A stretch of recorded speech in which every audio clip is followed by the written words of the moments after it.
ఏంటి జయ, ఏంటి స్పెషల్ ఈ రోజు స్పెషల్స్ అయితే నిజంగా స్పెషలే. ఎందుకంటే బయట నుంచి మనం ఎప్పుడు పులావ్ తెప్పించుకొని తినలేదు కదా, ఫస్ట్ టైం ట్రై చేస్తున్నాం. ఎట్లుంటుందో చూడాలి. అది కూడా 2 టైప్స్ లో చికెన్ పులావ్ అనమాట. ఒకటేమో ఫ్రై కదా, ఫ్రై పీస్ చికెన్ పులావ్ ఒకటి, నార్మల్ చికెన్ పులావ్ ఒకటి. రెండిటికి 2 చాలా బాగున్నాయి ప్యాకింగ్. టేస్ట్ చేసి చూద్దాం ఎట్లుంటుందో. తిండి తప్ప వేరే పని లేదా అని కొంతమంది కామెంట్ చేస్తున్నారు. అరే పుట్టిన తినడం కోసం రా, తినాలి తప్పలేదు.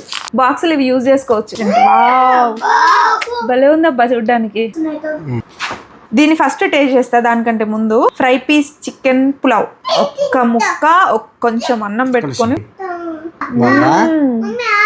ఉంది. ఇదైతే నార్మల్ చికెన్ పులావ్, అది ఫ్రై పీస్. దీనికి అది టేస్ట్ ఎట్లా డిఫరెంట్ ఉందో చూద్దాం. వావ్, ఇది కూడా బాగుంది. ఆయిల్ ఏమి ఎక్కువ ఇంత ఉంటది. మా ఆయనకు ఆయిల్ పిచ్చబా. ముక్కలు కూడా బాగున్నాయి. రెండిటికి 2 కూడా బాగున్నాయి. నాకు ఫ్రై పీస్ బాగా నచ్చింది. సరేగానే మొత్తం తినాకు, నేను బయటకు వచ్చినా కొంచెం అర్థమైందా, అందుకే 2 మిలిగితే తిను, మిలగకపోతే నేను ఇష్టం. అయితే ఫస్ట్ తినే పోతాను. ఇది నాదే.